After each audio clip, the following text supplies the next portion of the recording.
Hello again, I'm Doug Smith, and this is the 17 February 2017 edition of Portsmouth This Week, the voice of Portsmouth Town Hall. Our special guests today are our new high school resource officer, Maddie Perry. Welcome, Maddie. Thanks, Doug. And also our new animal control officer, Elizabeth Futoma. Welcome, Elizabeth. Thanks. Before we get started, I'd like to just congratulate you and your department on being accredited with the state of Rhode Island. I think that's a great move. And I look forward, once they get the police station and we got the modern facilities we need, for you guys to be accredited with the feds as well. So, yes, we're looking forward to that. It's something we're going to push for in the future once we get the new building. I think it's great, and it gives people confidence that you guys are going in the right direction here. Absolutely. Maddie, maybe we could start with you. Can you talk a little bit about your background? I know you've been on the force for a couple of years, and how you became our school resource officer at the high school. Yep. So I was hired in July 2011, so I've been on for 5 years, Doug. I have a lot of positions within the police department. I'm part of the Portsmouth Prevention Coalition. I'm the child seat technician, Special Olympics coordinator, and the compliance officer when we do tobacco and alcohol compliance checks. So I recently, last year, went through the training with NASRO, and got certified to be a school resource officer, which I was recently appointed to in the beginning of this year. So I also do a lot of community policing activities throughout the department so we can maintain a productive partnership with the community and work together. Yeah. I remember working with you on that affair we had for the police building, which was a lot of fun, actually. Yes, it was we did a have a great good time.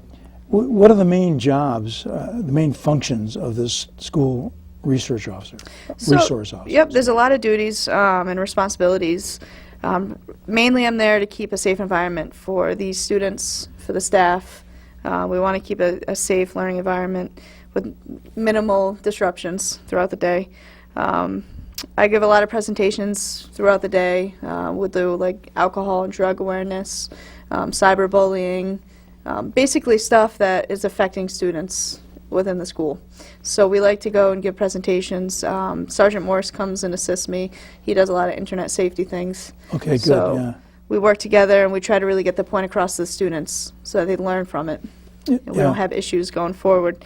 You know, a lot of kids come in just looking for advice. Sometimes, you know, they'll say, I need advice on a certain situation. Can you sit in with me and another student and mediate while we discuss our issues? And I have no problem doing that. So there's a lot of different roles.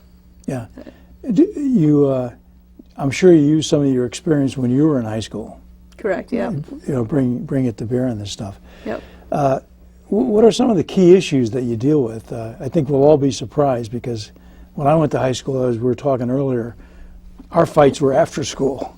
Not during school, and I guess that's changed. So it's a different generation, Doug, you know. Oh, yeah, many. Yeah, I think there's a lot of different issues that lead up to the assaults, but I would say right now, from what I've seen this year, you know, there are assaults that happen. There's bullying that takes place. There's possession of tobacco, maybe marijuana. Doesn't happen a lot. It does happen, though. But with the fights, I would say social media is usually the stem of 90% of the fights. So kids get upset if they see something about them on social media, and you know, I think they're in a period of their life where they're learning self-control. So sometimes, you know, they make a mistake and the fights happen. Yeah. But I think if we get the point across that they have to be smart on social media, it's probably gonna, you know, lessen the likelihood of fights happening. Yeah, and you might remind these kids that what they're posting on Facebook is going in their resume when they look for a job. Right. Yep. That to me would be scary. Yeah, I said that. You know, I'll tell them how you know, what your actions now are going to reflect the future. So you really have to be careful what you put on social media, because when you're applying for colleges and trying to get a good job, you know, they're going to look at that. That's part of your background, and it's readily available to anybody that wants to look for it. Public information. Maddie, how about bullying and cyber harassment and stuff like that? Is that a problem? So it is a problem within the community. Bullying and cyberbullying and harassment, it typically happens outside of school for the most part. So when these kids get out of school, they may go home and make a poor choice and put something on social media like Facebook, Instagram, Twitter, Snapchat. And basically what happens is the next day, that's when the kids know about it. And within school, an assault may occur because of the bullying incident that happened outside of school. Yeah. So for the most part, the school will typically handle anything that happens even like online outside of school, and they'll try to mediate between the two students, make sure nothing's going to happen. They do suspend people if it happens within school, so they handle it appropriately for the most part, and if they have an issue, they'll come to me and I'll handle it. Okay, now, how would you find out about this? Kids come to me. They come and they show me the Twitter account or the Facebook account, Instagram, Yeah. and they'll report it, and they're looking for advice most of the time. So my biggest advice would be if they have an issue, either get rid of the social media or block the person you're having an issue with. Yeah, So that's sure. mainly what I tell the kids. What can parents do about this? I think parents That's a great are the key to question. Yep. this. So basically, parents just have to be aware of what their kids are putting on social media, Doug, because it poses a danger to them, the youths. Sometimes they don't know who they're talking to on social media. Yeah. Right? It could be a perpetrator. It could be someone Absolutely, that's the other that thing. could put not only that person in danger, but their family or other students at the school. So we really want to make parents aware that kids are on social media. They may put stuff on that's inappropriate. Just make sure you monitor social media. Make sure they're behaving. We want to make sure that no one's going to be in any type of situation where they're going to need help. Okay, so parents should somehow be aware of what's going on Facebook and all these other... Absolutely. I mean, for the most part... That's tough to do, I think. Yeah, it is tough because, kids really don't want their parents involved in their lives 100%, but at the same time... Just keep paying the bills. Right. At the same time, we don't want these kids to put on social media any personal information about themselves, Yeah. where they live, if they're going on vacation, now someone's going to know their house is vacant, So there's a lot Yeah, more to exactly. it than, meets the eye. And we just want to get that point across that if you can monitor your kids on social media, we're going to have, less issues within Yeah. the school and within the community. And I think Sergeant Morse is a good guy to talk about all the dangers of this stuff, because there are a lot of them out there, really. Yes, Sergeant Morse does a lot of presentations about internet safety in general, not putting your personal information up, not sharing your passwords. Yeah. There's a lot to it. And, social media can be great because you can stay in touch with people. You can, use it in a positive way. But, again, from what I've seen this year, there's been a lot of negative influences with social media. So, we lecture the kids, stay away from drugs and alcohol, but sometimes people come to you and show you, look what so-and-so put on Facebook, and there's narcotics or alcohol. We really want to stay away from that. So, Yeah. again, they just have to make the right choice. How do parents contact you if they'd like to find out, how can I do this Sure, yeah. without No. being a bully to my kids, Yeah, they can contact me through email. So I have two emails, one through the school and one through the police station. Yeah. And they can contact me on my work phone within the school, 683-2124, and then my regular number, 683-0300. That's the main number for the police station. The email they can get online as well. So if they have any questions, they can call me for anything. Now, do you have a Facebook account yourself? And do the kids know? Do people friend you or not? So I have a personal Facebook account. I don't accept friend requests from students. So Okay, that's probably a smart thing yes, to do. we have a Portsmouth Police Facebook account as well. Yeah. So they Okay. can friend request that if they'd like. Well, like you say, it's a whole different generations out there now. And, Different generation. And it's just, I think you're right. Kids do not understand quite how dangerous it is, and especially with the technology. Everybody's got a cell phone. Everybody's wired, connected up 24/7. It's got to change a lot of things. But I appreciate your work you do, and I'm sure our parents out there in Portsmouth do as well. Thank you, Doug. Elizabeth, let me turn to you. Hi. Hi. Talk a little bit about your background, and then how did you get this job? So my background, I've always loved animals, which I guess is kind of a requirement for being an animal control officer. So I grew up around dogs and cats, and started out with like the local pet sitting, and went to school for biology locally at Roger Williams University. Worked in the environmental field for a bit, did substitute teaching for a bit. So I got like the environment and public relations, and also dealing with people. And that's really what it came down to, is having some knowledge of animals, but also knowing how to deal with the public and people on a personal level, and being able to work with them. Yeah. How long did you say you're in the job for, or have you said that? I've been here about 6 months. 6 months. So What kind of calls do you get from people about animals? The most typical call is there's a dog running loose. Either they may know whose dog it is, they may not. I get injured wildlife calls, calls that there's a dog left outside in the snow, or I think there's stray cats. So kind of anything you can imagine, and coyote calls. Coyote calls, yeah. We got to mention that, I think, because we do have them in Portsmouth. We've seen them on the street that we both, the area we both live. What should people do if they see a coyote? Probably first stay away, right? Yeah, for the most part, I just advise people to leave them alone. We share the same space. We have to live in the same place. They come through our streets, they come through our backyards. If you're uncomfortable with them being there, and I know a lot of people are, make noise, fill a can with change and just shake it. Shake it, yeah. Yell at them, clap your hands, just keep them on their toes, basically. You don't want them to get comfortable in your neighborhoods, but people need to be aware that they will be passing through. Yeah. Now, are people still feeding these guys, like putting stuff out in their backyard for? I haven't heard of any recent reports of people feeding coyotes. I've seen reports of that in the past. Yeah, it has happened in the past, but thankfully we haven't had anything recently. Yeah, that's good, because I guess the concern, particularly for people with cats, or even with small dogs that are left outside in their yards, that can be tough, because these guys eat those things. Yep. Coyotes are definitely opportunistic, and if you're letting your small animals out unattended, it's a reality and a fact that they may not come home. Yeah. And I know that that's sad and people don't want to hear it, but the best way to keep your pet safe, especially cats, is to keep them inside. Yeah, good luck. It's called herding cats. It's not easy to do. Are you connected at all with the coyote folks on the island, the Aquidneck Island people that are trying to save the coyotes and do the tagging and all that kind of stuff? I am kind of touch and go. I've met with Dr. Numi Mitchell and some of the folks that are part of Coyote Smarts that keep tabs on the coyotes on the island. So if a problem comes up, I'll be working more closely with them.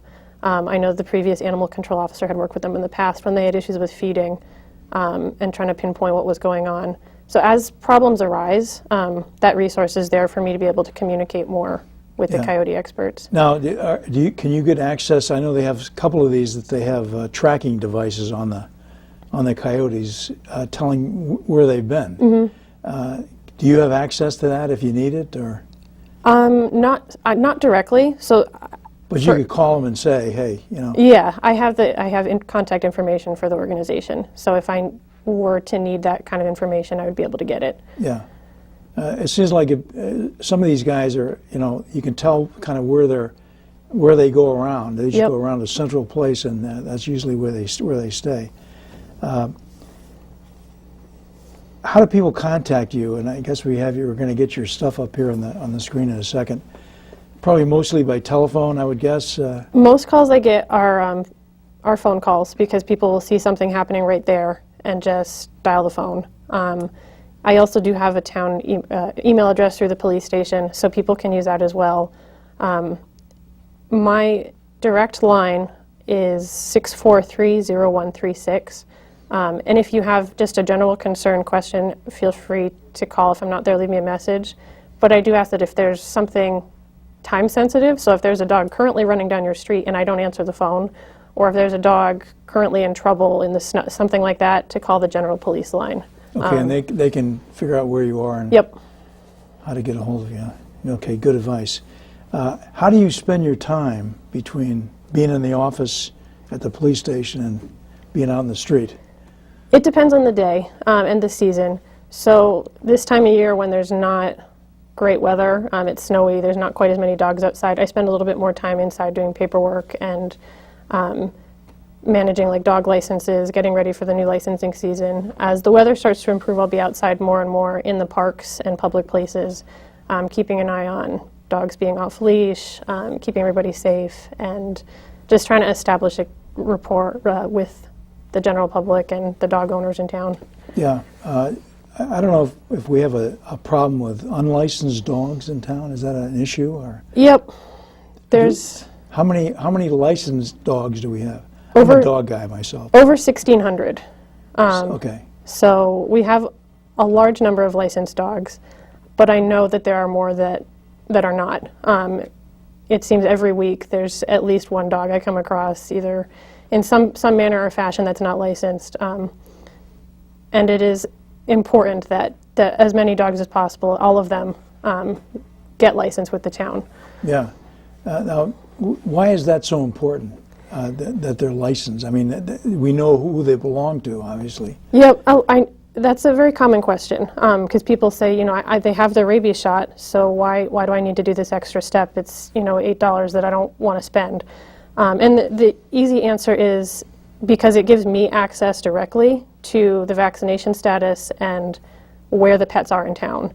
So if I pick up a stray lab, over on Park Ave, I can search my database and find out what dogs are licensed in that area and try and find an owner quicker if it doesn't even have a tag on. Say it slipped its collar. And on top of that, if there's only one yellow lab in the area, I can see right away that it's up to date on vaccines, and it's not going to pose a threat to me or anybody else in contact with it. And I can see that'd be almost a life or death issue if somebody was bitten by a dog. Yep. To know that it's had the rabies shots and all that stuff. That's definitely important. That's the first question I ask the dog owner if a bite is reported to me is your dog up to date on its vaccines? Yeah.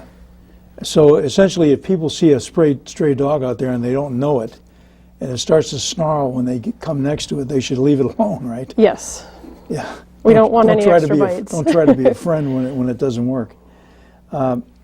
We have leash laws in this town, which kind of, as a dog owner, it's kind of a bummer to always have your dog on a leash. Where I live, you can go right down Bristol Ferry Road, and there's a little beach over there. Yep. And I always used to take my dogs down. I'd let them off the. This is in the past now. Let them off the leash, and they'd basically run on the water line back and forth. And they look like they're having so much fun, and then all of a sudden we came with this: you can't have dogs off the leash anywhere. And what's even harder is people start ratting on you, So I would imagine the leash laws are kind of probably hard to enforce, or at least. They definitely can be, and it is a point of contention with some people. A lot of people don't like them, and I understand it. I've owned dogs, and it is more fun when you can have your dog running, with no leash. Well, the dog has more fun. You can see it in their face. The problem is, and I didn't realize this fully until working here, is that you have to be mindful of everybody else that could be in that area, especially at Glen Park, where there's a lot of fields, and you can't always see around the corner. Yeah. And if your dog is running loose, your dog may be fine with other dogs. Yeah. But there's always that chance. I mean, they're animals, you can't always know what they're thinking, and you don't know what's around the corner. The dog around the corner may not be great with other dogs, and it may be leashed. So your dog could be picking a fight with somebody. No, unfortunately, I know all the reasons why. Yep. It's just that it's kind of too bad, but that leads us then to the new dog park. Yes. Which I think is like the Taj Mahal of dog parks. It's gorgeous. And I just hope people take advantage of that and get their dogs down there. But you're absolutely right. And I think it's kind of important, I think, for people to know that dogs have personalities.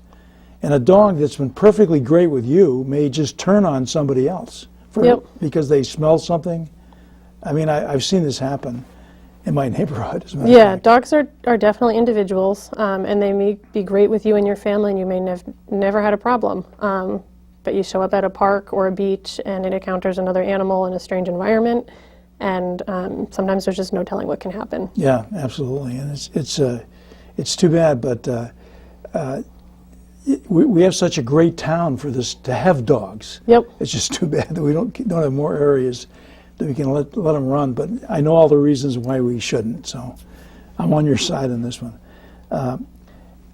Is there anything else that you'd like to talk about or mention to people about your job, and how can we make your job easier? My goal is not to be the bad guy, and a lot of times it comes across that way, especially at Glen Park and the polo fields when I'm telling people your dog needs to be on leash. I get that it's more fun, and you may be the only one there right now, but I'm just trying to keep everybody safe and avoid problems. Yeah. And with the dog park that's going to be opening, it's going to be a great resource for dog owners in town and the island, the whole county really. But I just ask ahead of time that people be responsible. Your dogs are going to be there to have a good time, and so are you, but you're going to need to be keeping an eye on them. They're going to need to be following all the rules that are posted, so they're going to have to be licensed, up to date on vaccinations, and people are just going to have to be aware of the possibility that things can go wrong even at a dog park. Yeah. Now, will they be checking like tags and stuff at the dog park, or? There's still, it's still in the works to figure out how exactly that's going to run with the Because dog park once committee. it's open, it's like open Yep. 24/7 or something, isn't Yeah, it's going to be open basically during daylight hours. it? Okay. So, but I mean, there won't be anybody there necessarily monitoring anything, right? At any given time, not necessarily. I think the dog park committee is currently discussing how they want to do that, especially towards opening, Yeah. just keeping a closer eye on the place as Now, it... how do these things work in terms of, do you go inside with your dog? Yep, And- they're going to have... And just walk around where they're running around? You can, yep. They're also going to have benches and maybe picnic tables, but places for owners to sit in the enclosed area with their dogs. It's a beautiful spot. I think people just need to have some way of getting that leash on the guy if something nasty happens, Yep. you know. But it'd be kind of interesting to take, particularly my dogs who haven't had a lot of other socialization outside the house, it'd be kind of interesting to take them down there and see what they do. I'm kind of curious myself. I really appreciate you guys coming in today, you know, and let me ask you kind of a couple other questions. You guys are, I imagine you're fairly young even in the police department, right? I don't know what the average age of the officers is. And we don't have a lot of female officers. What would you tell kids that are looking at maybe doing what you're doing? Oh, that's a good question, Doug. So right now, we do have a very young department. We've been hiring a lot in the last few years. I think, including Elizabeth, there should be 5 females right now, currently. Our locker room's getting smaller Hopefully and you guys smaller. will get a locker room in the new building. Yes, that's what we're looking forward to. But my advice would be for anyone who is interested in law enforcement, especially girls, minorities, anyone in general, just work hard and, you know, don't give up. Go after your goal. So Yeah, that's great. my advice. Well, I would be sure Chief Lee is a good guy to work for. He and Brian are really, they're good guys. Absolutely. Yeah. And I'm very proud of our police department, and I look forward to seeing that great new building, hopefully, that will be popping up here shortly. Us too, Doug. So thanks again for coming aboard. Thanks for tonight. having Thanks for us. having us. Our special guest for this segment of the show is Chuck Allett. He's the Executive Director of the Aquidneck Land Trust. Welcome back to the show, Chuck. Thanks, Doug. The topic we want to talk about is the Mount Hope Park planning process. I know we had the first public meeting on the 1st of February. How's all that going? So just to back up a little, Mount Hope Park is a project that the town of Portsmouth and the Aquidneck Land Trust are working on to create a coastal park on this small parcel which is under the Mount Hope Bridge. We had our first public meeting in this planning process, which is being funded by the Van Buren Charitable Foundation. We had our first public meeting on February 1st and had a good showing. I would say probably between 60 and 70 people were there to express both some concerns about putting a park on this property, but also some great ideas about the opportunities moving forward. People had concerns about parking, litter, the possibility of restrooms, outsiders on the property. Those were some of the concerns. But people also had some wonderful ideas of how we could address the parking issues down there, how we could best use this property as a park. It is dedicated as a park under the conservation easement, so clearly it will be a passive park use on the property. But just what that means, that's what we're, in this planning process, is what we're trying to figure out.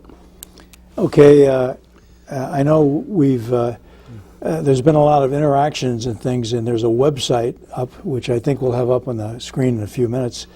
Could you talk about this website itself, what might be on there, and also how people can jump into this discussion? Yeah, so the website gives a lot of the information that was gone through at that first meeting, the history of the property, what it is that's being proposed on the property, photographs of the area, but most importantly, it has a survey on there to get public input from the residents of Portsmouth and actually the residents of Aquidneck Island as to what they would like to see on this park property, what park needs there are in that area of Portsmouth, and we hope to get a lot of public input. The people in the area around the park obviously have some very strong opinions and concerns about a park there. We want to get residents throughout all of Portsmouth to give their opinion as to what we might see down on that property. Clearly, we also want to listen to the residents that live next to it, and we're not suggesting that we won't take their concerns very strongly. And I think so far the consultants, which is Horsley Witten, is the consulting group we're working with.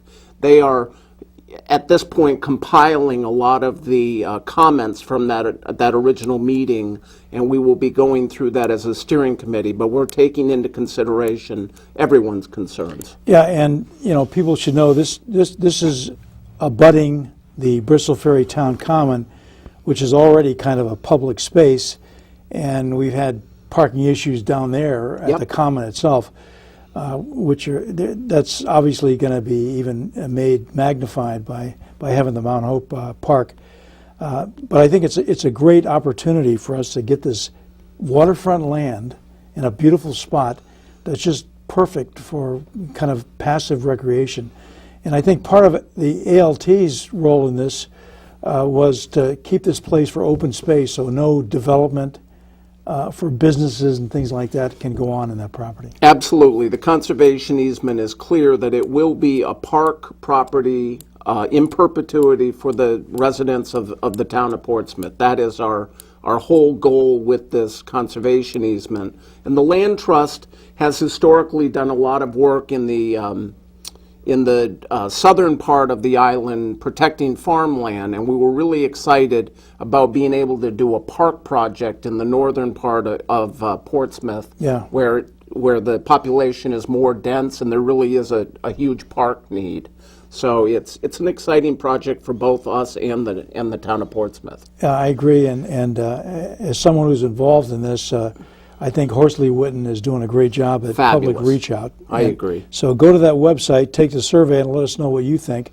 Getting back to the Aquidneck Land Trust, Chuck, you guys are looking at Spruce Acres and trying to preserve some space down there. You want to talk about that for a few seconds? Sure. So we have put a grant request before both towns. The property straddles the property line the town line between Middletown and Portsmouth.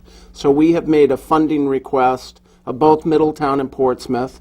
Middletown approved our request subject to a match from the town of Portsmouth, and we were before the town council in executive session this last week, and they received a request from a resident to open this in public session, which is not typical with negotiations of real estate interest, but because this project has been really kind of public, they thought that it would be appropriate to do that to get input from the entire community on it. So on February 27th, we will be having a public meeting on Spruce Acres and our request for money, and I would ask all residents to come out and express their interest in the property. Okay, Chuck, thanks for being on the show. We're out of time, and Great. I'll see you next time on Portsmouth This Week.